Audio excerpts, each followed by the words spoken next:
The farmer's $1 million withdrawal. Harold Mitchell walked into Louisville's most elegant bank in his worn straw hat and soil-stained clothes, drawing puzzled looks from well-dressed clients. At the counter, bank manager Bradley Harrison couldn't hide his laughter when the simple farmer requested to withdraw $1 million. "Mr. Harold, are you sure? Maybe you meant $100. Bradley asked mockingly. "No, son, it's $1 million. I need it urgently," Harold replied, handing over a crumpled bank card. Bradley typed the information expecting spare change. His expression changed completely when the screen showed $23,450,000. The simple farmer was richer than most of his millionaire clients. "How did you get this amount?" Bradley asked, shocked. "I sold my land to a mining company. Now I need this money to solve a very important problem," Harold explained. Bradley's curiosity pushed him beyond professional boundaries. "What do you need $1 million for?" "That's my business, son. I just want my money." Bradley arranged for Harold to return the next morning. After the farmer left, Bradley began investigating. Through mining contacts, he confirmed companies were buying land in Harold's region for high prices due to rich iron ore deposits. While organizing old papers, Bradley found a yellowed college photo of himself with a brunette named Rebecca Mitchell. The memory hit like a punch. Rebecca had been his girlfriend for 2 years, a farmer's daughter he'd abandoned when she became pregnant at 22. Her father's name was Harold. The next morning, Bradley was anxious. "Do you happen to have a daughter named Rebecca?" he asked while processing the withdrawal. Harold's face closed off immediately. "Why do you want to know?" "I knew a girl with that name many years ago. Rebecca is my daughter." "Yes. Why?" Bradley's suspicions confirmed. This was the father of the woman he'd abandoned over 20 years ago. He tried probing further, but Harold shut down the conversation. Using his contacts, Bradley discovered Rebecca had 3 children from different fathers and worked as a cleaner in Louisville. Her oldest son was exactly 23, matching the time they'd been together. Worse, Rebecca had been diagnosed with rare cancer and needed expensive treatment the public system didn't cover. Bradley finally understood why Harold withdrew the money.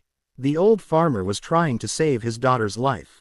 Bradley began frequenting Rebecca's workplaces. When they finally met, her reaction was immediate anger. "Now you want to meet him after 23 years. Rebecca said when Bradley mentioned wanting to see their son.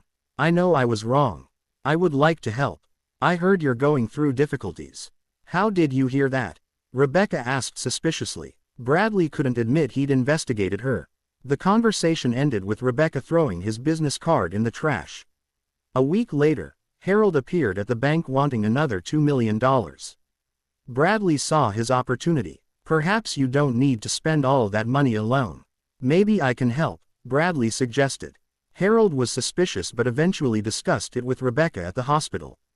After much resistance, Rebecca agreed to accept Bradley's help on one strict condition: he would pay for treatment but have no contact with her or the children.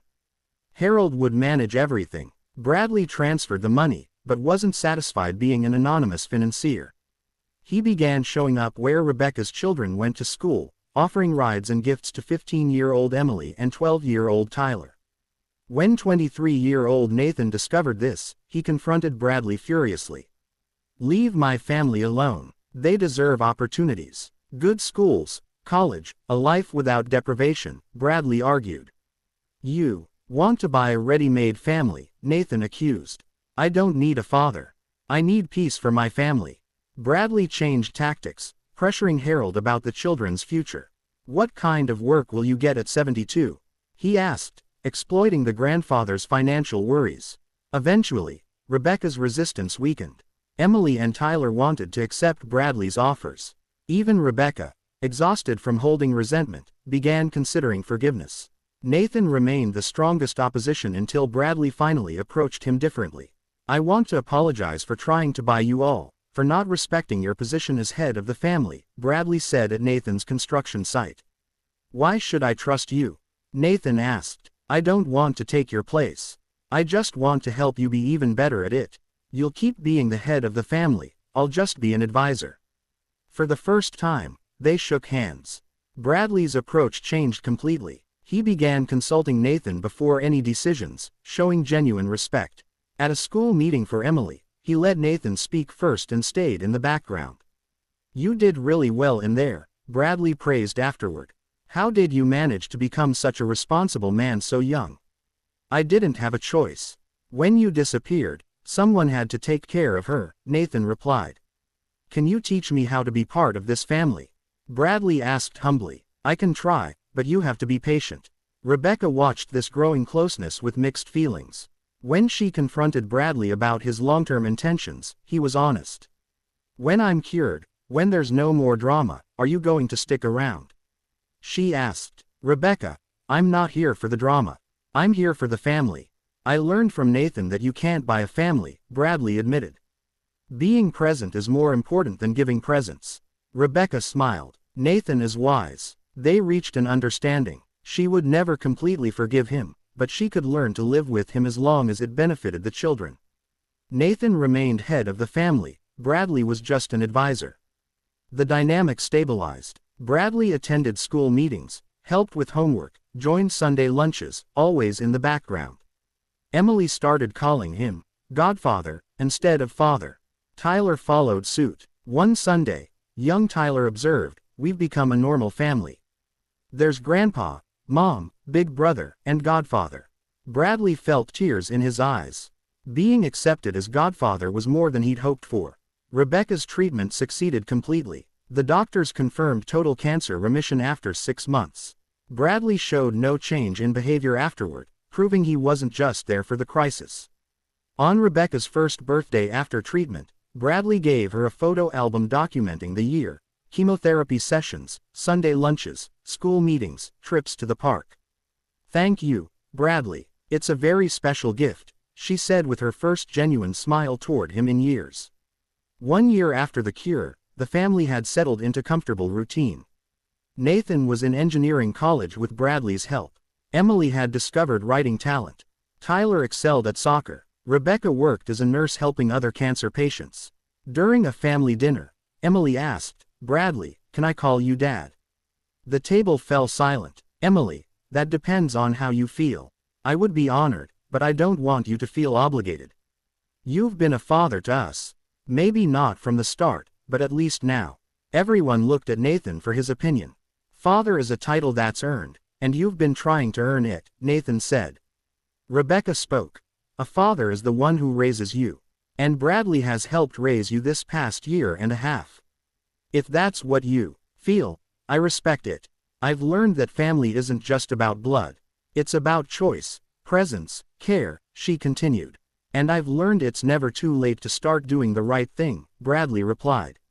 Months later at Nathan's engineering graduation, when his name was called, Bradley stood and applauded enthusiastically.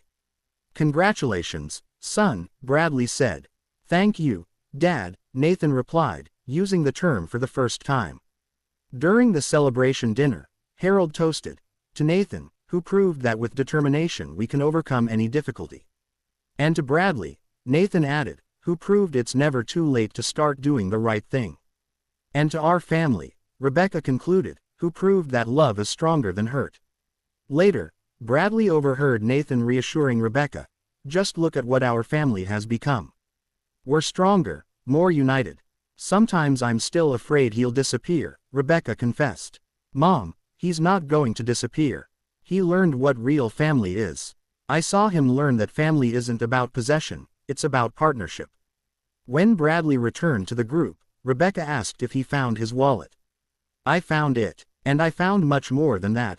Confirmation that I chose the right family to be a part of," Bradley said. "The family also chose you," said Rebecca, hugging him spontaneously for the first time. Bradley had started trying to buy forgiveness and acceptance. He learned that family isn't bought, it's earned through time, patience, humility, and genuine presence.